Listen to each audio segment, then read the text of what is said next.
Halo teman-teman semua, kembali lagi bersama saya Mita Mela. Di video kali ini kita akan membahas tentang media pembelajaran. Untuk lebih memperjelas, mari kita simak video pemaparan materinya. Baik, seperti yang ada di tampilan, nama saya Mita Alvina Alemela, NIM 103-2021-0102, semester 4, kelas D, Prodi Manajemen Pendidikan Kristen. Topik pembahasannya tentang media pembelajaran dari mata kuliah Manajemen Pembelajaran.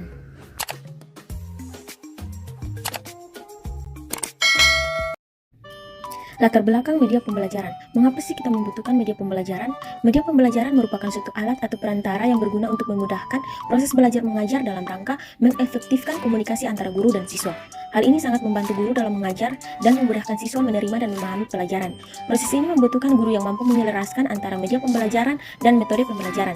Pemakaian media pembelajaran dalam proses belajar mengajar juga dapat membangkitkan keinginan dan minat yang baru bagi siswa, membangkitkan motivasi belajar, dan bahkan membawa pengaruh psikologis terhadap siswa. Selain dapat meningkatkan motivasi belajar siswa, pemakaian atau pemanfaatan media juga dapat meningkatkan pemahaman siswa terhadap pelajaran. Media yang dimanfaatkan memiliki posisi sebagai alat bantu guru dalam mengajar, misalnya grafik, film, slide, foto, serta pembelajaran dengan menggunakan komputer. Gunanya adalah untuk menangkap, memproses, dan menyusun kembali informasi visual dan verbal. Selanjutnya, apa itu media pembelajaran? Media dalam proses pembelajaran merupakan perantara atau pengantar sumber pesan dengan penerima pesan, merangsang pikiran, perasaan, perhatian, dan kemauan sehingga terdorong serta terlibat dalam pembelajaran. Proses pembelajaran pada dasarnya juga merupakan proses komunikasi, sehingga media yang digunakan dalam pembelajaran juga disebut media pembelajaran. Berikut ada 3 pengertian media pembelajaran menurut para ahli. Yang pertama, Heini. Menurut Heini, media merupakan alat saluran komunikasi. Heini mencontohkan media seperti film, televisi, diagram, bahan cetak, komputer, dan instruktur. Yang kedua, Haryoko. Menurut Haryoko, media pembelajaran umumnya didefinisikan sebagai alat, metode, dan teknik yang digunakan untuk lebih memudahkan komunikasi dan interaksi antara dosen dan mahasiswa dalam proses pendidikan dan pengajaran yang lebih efektif. Yang ketiga, Daryanto. Menurut Daryanto, media pembelajaran adalah segala sesuatu, baik manusia, benda, atau lingkungan sekitar, yang dapat digunakan untuk menyampaikan atau menyalurkan pesan dalam pembelajaran sehingga dapat merangsang perhatian, minat, pikiran, dan perasaan siswa pada kegiatan belajar untuk mencapai tujuan. Yang berikut ada pun manfaat media dalam pembelajaran, yaitu yang pertama, membantu proses pembelajaran yang berlangsung antara pendidik dengan peserta didik. Yang kedua, meningkatkan minat dan motivasi peserta didik dalam proses pembelajaran, rasa ingin tahu dan antusiasme peserta didik meningkat, serta interaksi antara peserta didik, pendidik, dan sumber belajar dapat terjadi secara interaktif. Yang ketiga, dapat mengatasi keterbatasan ruang, waktu, tenaga, dan daya indera.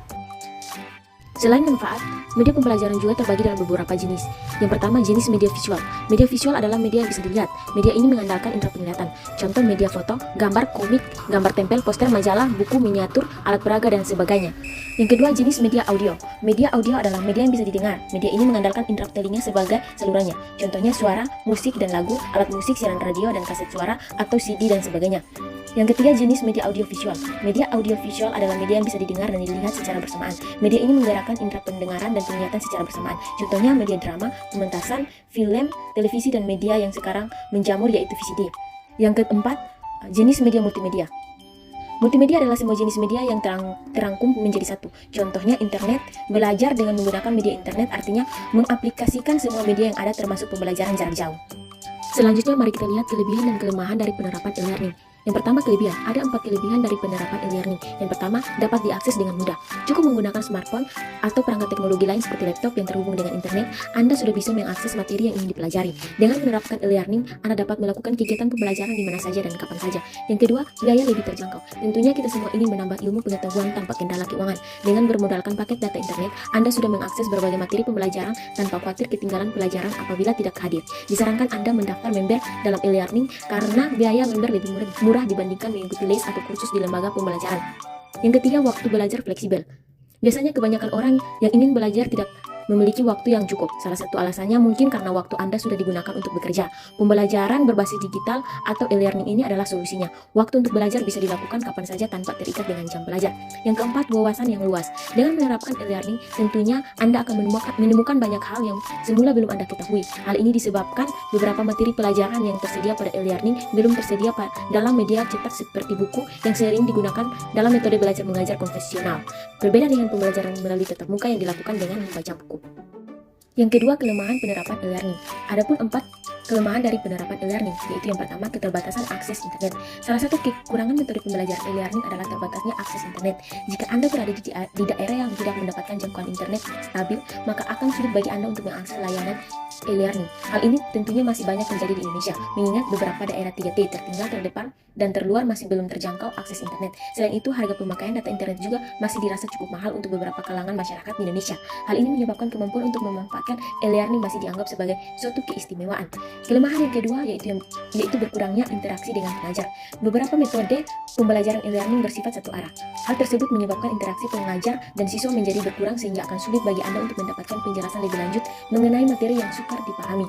Kelemahan yang ketiga yaitu pemahaman terhadap materi. Materi yang diajarkan dalam e-learning direspon berdasarkan tingkat pemahaman yang berbeda-beda, tergantung kepada kemampuan si pengguna.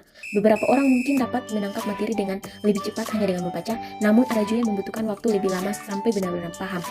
Bahkan ada juga yang membutuhkan penjelasan dari orang lain agar dapat memahami materi yang dipelajari. Kelemahan yang keempat yaitu minimnya pengawasan dalam belajar. Kurangnya pengawasan dalam melakukan pembelajaran secara daring membuat pengguna e-learning kadang kehilangan fokus. Dengan adanya kemudahan akses, beberapa pengguna cenderung menunda-nunda waktu belajar. Perlu kesadaran diri sendiri agar proses belajar dengan metode daring menjadi terarah dan mencapai tujuan.